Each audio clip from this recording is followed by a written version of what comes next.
क्या महाभारत काल से शुरू हो गया था कलयुग? कैसे हुई कलयुग की शुरुआत? किसने की कलयुग की शुरुआत? आखिर कैसे होगा कलयुग का अंत? दोस्तों, अपने आसपास के माहौल को देखकर और वर्तमान में हो रहे क्राइम को देखकर आपके मन में हमेशा यही सवाल आता होगा कि आखिर कलयुग का आरंभ कब हुआ था? कैसे हुई कलयुग की शुरुआत? क्या कलयुग महाभारत से ही होता आ रहा है या अभी हुई है कलयुग की शुरुआत? ऐसे में हम आपको आज कलयुग की शुरुआत कैसे हुई उसके बारे में बताएंगे। अगर हमने अपने शास्त्रों, महाभारत की कथाओं और रामायण काल के पन्नों को ध्यान से पढ़ा होगा तो हमको ये एहसास होगा कि दरअसल कलयुग की शुरुआत महाभारत काल से ही शुरू हो गई थी।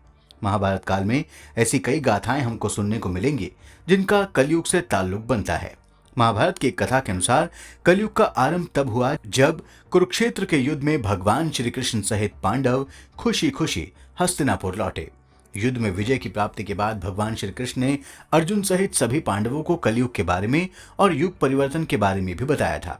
श्री कृष्ण ने कलयुग के प्रारंभ के समय से लेकर कई ऐसी घटनाओं की भविष्यवाणी की जिनसे जल्द ही द्वापर युग की समाप्ति और कलयुग के शुरू होने के संकेत मिल रहे थे। ऐसे में आज विस्तार से जानते हैं कि कलयुग का आरंभ कब हुआ और महाभारत में कलयुग के क्या संकेत थे। भागवत पुराण के अनुसार जब श्री कृष्ण ने अपना मानव शरीर छोड़कर वैकुंठ की ओर प्रस्थान किया तभी हो गई थी कलयुग की शुरुआत। गांधारी से मिले शाप के कारण उन्हें मानव शरीर छोड़कर धरती से वैकुंठ धाम लौटना पड़ा था। भगवान श्री कृष्ण का धरती से जाना कलयुग के शुरू होने का एक बड़ा संकेत था। युधिष्ठिर पांडवों में से सबसे बड़े भाई थे और उनको एक धर्मराज भी माना जाता था, लेकिन कलयुग आगमन के प्रभाव के कारण युधिष्ठिर की निर्णय लेने की क्षमता कमजोर पड़ने लगी थी। वहीं महाभारत काल में अर्जुन को महान धनुर्धर माना जाता था, लेकिन अर्जुन भी युद्ध में अपने निशाने से चूकने लगे। भीम का शरीर पहले जैसा बलशाली नहीं रहा। तलवारबाजी और घुड़सवारी में माहिर नकुल के भी ये सारे गुण कमजोर साबित हो रहे थे। वहीं तेज दिमाग वाले सहदेव भी छोटी छोटी चीजों को भूलने लगे थे। अगर देखा जाए तो महाभारत का युद्ध न्याय और अन्याय के बीच लड़ा गया था। महाभारत का युद्ध एक धर्म युद्ध था। जब पांडव युद्ध जीत कर आए थे तो उम्मीद की जा रही थी कि अब हमेशा के लिए धर्म की स्थापना हो जाएगी, लेकिन ऐसा बिल्कुल नहीं हुआ, बल्कि इसका उल्टा हुआ। कलयुग अपने आने की तैयारी कर चुका था। हस्तिनापुर सहित कई महान राजाओं के राज्य में अन्याय, अशांति, छोटी छोटी घटनाएं बढ़ने लगी। जगह जगह लूटपाट, हत्या, चोरी आदि की घटनाएं बढ़ती जा रही थी। महाभारत युद्ध के 9वें दिन पांडवों और कौरवों के बीच युद्ध खत्म हुआ और कलयुग की शुरुआत हुई। कलयुग के शुरू होने का एक संकेत यह भी था कि धरती सूखने लगी थी, बारिश की गति कम होने लगी थी, जिससे कि फसलें नष्ट होती गईं। वहीं मौसम भी असंतुलित हो गया।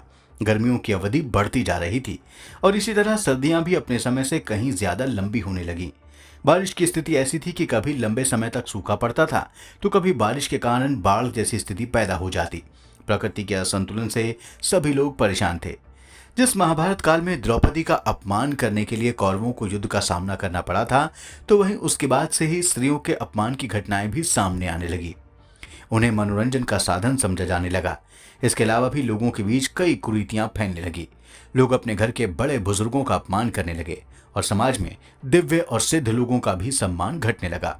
कुरीतियों का व्यापार चल निकला था। शास्त्रों में बताया गया है कि धरती पर अन्य युगों से ज्यादा अधर्म और पाप बढ़ता जाएगा। चारों युगों में सबसे अलग युग कलयुग को कहा गया है, क्योंकि कलयुग में तो एक तो अधर्म सबसे अधिक होगा और मनुष्य अपने कर्मों का फल भुगतेंगे। कलयुग को लेकर भगवान कृष्ण ने कहा था कि मनुष्य की स्मरण शक्ति धीरे धीरे कम होती जाएगी। कल की पुराण के अनुसार ऐसी मान्यता है कि कलयुग के अंत में भगवान विष्णु कल्कि का अवतार लेंगे, जो सफेद घोड़े पर बैठकर सभी पापियों का संहार करेंगे और फिर होगा सतयुग का आरंभ। तो दोस्तों, कैसा लगा आपको हमारा आज का वीडियो? कमेंट जरूर करें, साथ ही चैनल को सब्सक्राइब करें। धन्यवाद।